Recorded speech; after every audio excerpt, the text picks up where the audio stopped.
Hello, my name is Janice Davies. I'm a professional speaker and a workshop facilitator. I had a speaking and training business for about 10 years. And what I did, I would do public workshops, then I would go in-house and run workshops, and I also spoke at conferences. Now, about 2010, when the global recession finally hit New Zealand, I lost my corporate training and speaking business. And rather than wait until see if something was going to happen and it was going to come back again, I decided that I would follow three ideas that I'd had for years and just were too good to take to my grave. And so I've spent the last 10 or 12 years writing and working and writing and working and traveling, etc. And I've written the world's first interactive sing-along movie. It's got phone apps, which is some of the information that I have been sharing in all my presentations are in quizzes in the movie. Plus also there's some sing-along. So it's a fun, feel-good movie. It's like a big educational idea that's turned into a story, a script, and a movie. So these workshops that I've run for companies were sitting on my website and also on my computer. And rather than me just delete them, I thought that because they've got some great information in there, that I would just record them and pass them out to you, and you may find something there that is helpful for you. And of course, if there's something that you would like for your company, I can help you with that as well. So this is a short presentation. So I would assume that I did it for 30 minutes, something somewhere, or maybe a keynote. I can't quite remember. However, there's some great information in there, which is why I want to share it. So what's the point of having goals? You know, there's lots of sorts of things that we sort of say it's too hard, you know, it's easier, and it is easier to stay where we are because our mindset is at the stage where when we do something that's new and challenging, it is changing our body, changing our biology, and it becomes too hard. And so we go back to where we were before. You know, how many times if you were a smoker, you might have tried to give up smoking. If you've tried to join the gym, how many times you've started or lose weight, or you know, or studied. And so there's lots of things that are happening when we are setting goals that can actually pull us back and stop us, and we've got to keep on pushing our way through them.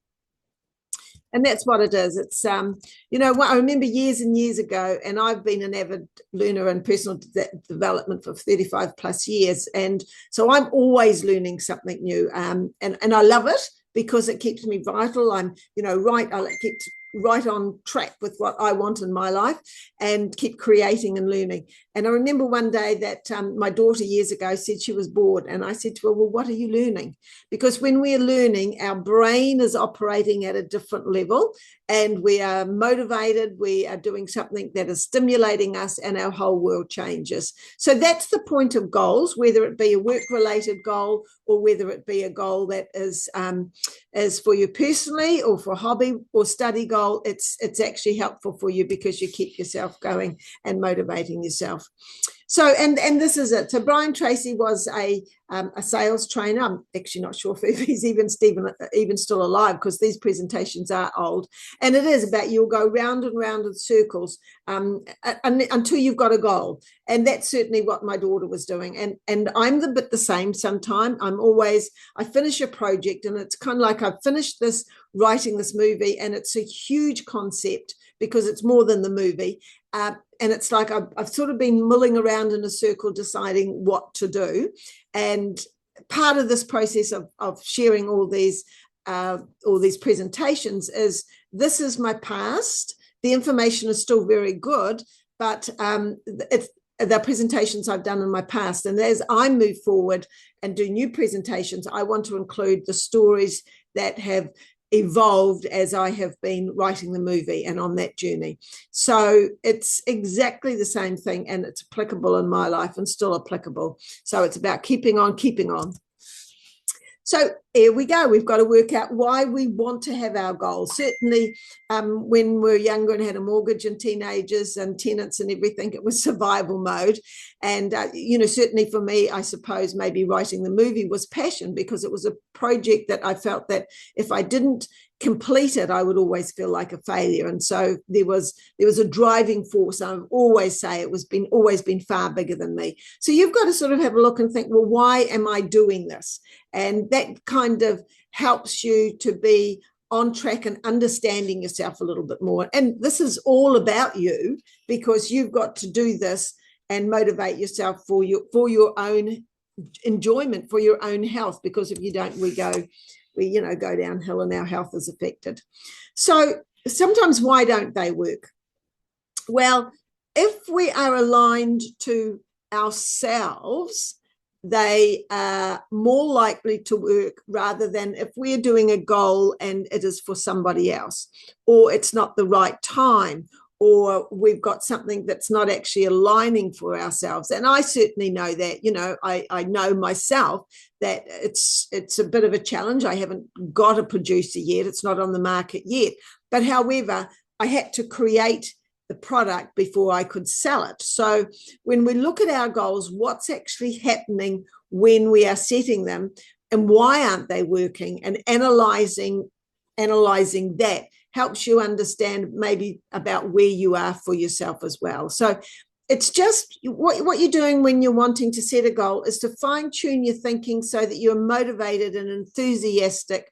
And I know when I gave up sugar, and I've recently given up caffeine, that's been a bit trickier, but there was a quote that, and this is new information coming into this workshop, there was a quote from Dr. Libby, and it was said, don't think about what you're giving up, think about what you're gaining. And that's how I've looked at giving up sugar, because, it was then buying different food, making different recipes, etc., etc. So think about that for yourself. So everyone has expectations for ourselves when we are younger. It's our parents, our teachers in society and our media. However, we are often shoulder tapped on our way in life, and it's almost like the universe tapping us and saying, well, somebody says to us, I think you'd be good for this promotion, or I think you'd be good for this job. And for me, I remember when I was at Play Centre as a young mum, there was a lady there and she shoulder tapped me and she said, I think you should do this parenting training. Best thing I've ever done. And then said, I think you should learn how to be a facilitator. Best thing I ever done as well. Second best thing, because I love teaching. I love sharing the information that I've already learned. So somebody shoulder tapped me into this career as a teacher, because prior to that, I'd been a travel agent. And then I was able to later on combine my travel agency knowledge with actually tutoring students. So things happen for us that we don't understand, but think of your expectations. Why are you doing your goals? And what area of life is it satisfying you? And, we've got these areas of life. So you've got to analyze this, and please stop these goals, these slides, if you want a little bit of information. This one's easy to understand, but some have got a few more words on. So the important thing to remember as well when you are setting your goals is that you've already achieved things. And when we achieve a goal, we will only hold on to, the wonder of it, the excitement of it, the hard work might have taken us 5 years, but, within a week of celebrating, we've sort of forgot about the 5 years and that we've already achieved it, and we're setting another goal. So it's important to remember that you have already achieved some goal, and just put yourself back into the feeling of that goal. And one I've shared a couple of times is when I was, I think, 10, the teacher came out and said, only one person has got 100% in the spelling test. Only one person put the letter N on the end of the word autumn.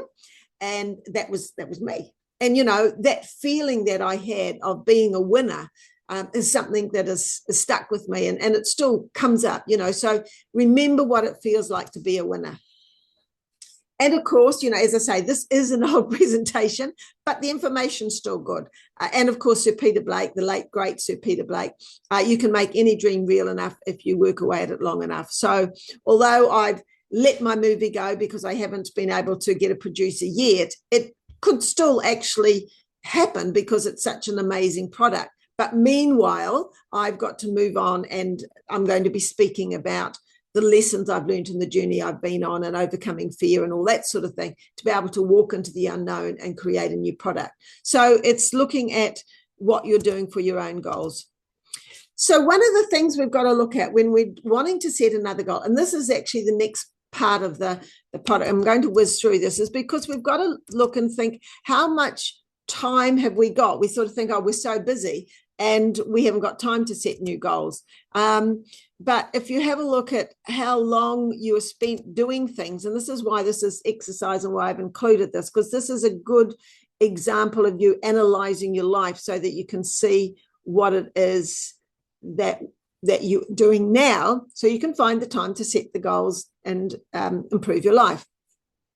So let's have a look at the 8 hours, because that's what normally they say, 8 hours sleep. You're going to have 16 hours awake every day, and that totals to 112 hours. So what we're going to do here is then you're going to do, you're going to slot your times that you've spent in each of these areas, and then rate yourselves. Are the results that you are achieving, are they satisfying you or not? So now you can put different areas in here if you like, excuse me. But this is just to give you an idea. And so here I put some areas in 112 hours a week. And so you've rated, put some hours in for how long that we have got spending on each of these things. Okay, so we've accounted for 79 hours. We've obviously got some time missing, and it could be traveling or whatever. And then we've decided, are the results that we're achieving in that area, are they helpful or not helping us? So, okay, the first one is self and personal, and that we're okay, but our satisfaction level is we're not happy with what we're doing. Our career and business is okay. Our health, we're only giving it 3 hours a week, and our results are showing we're not happy with it. We're spending an hour a week on finances, and that's okay. Relationships are okay, but our family time is poor. So 2 things that we can take from that. We've got 3 areas there that aren't giving us good results. We've also got 79 hours, and so we've got sort of 32, 33 hours that we're unaccounting for. So we've got to decide where that time is spent. Is it spent scrolling on the phone? Is it spent watching, rubbish on television? And what could we do to be able to create a better time for ourselves to get the results what we want? And that's what this last one is about. So 32 unaccounted hours, those areas that we talked about. So then what we've got to do is we finish up, and as I say, this is a short presentation. One thing that you can do now is in these 3 areas that you had rated yourself as poor, which was self, health, and family, what is one thing that you could do now that would be helpful for you? And maybe for self, it might be deciding that you're going to drink more water. And maybe for health, it's joining a gym.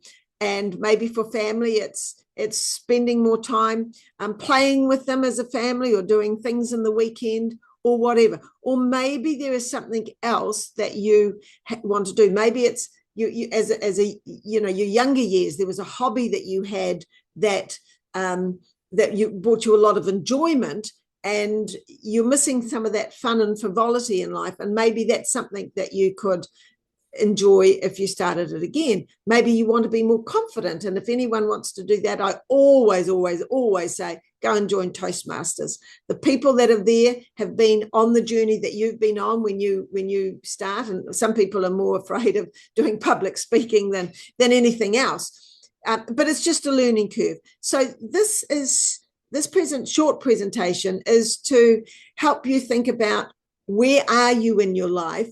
What are you wanting that's going to make you happier, that's going to give you more joy and love and fun and the results that you want in your life?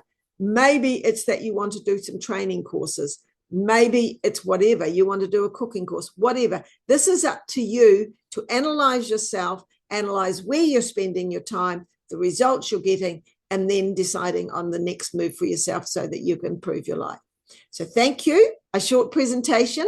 And if this is something that you would be interested in having for your company, please let me know. I'm always putting new stories in it now that I'm doing some new presentations, but it's still good, vital information when people are wanting to move forward. So thank you very much for your time.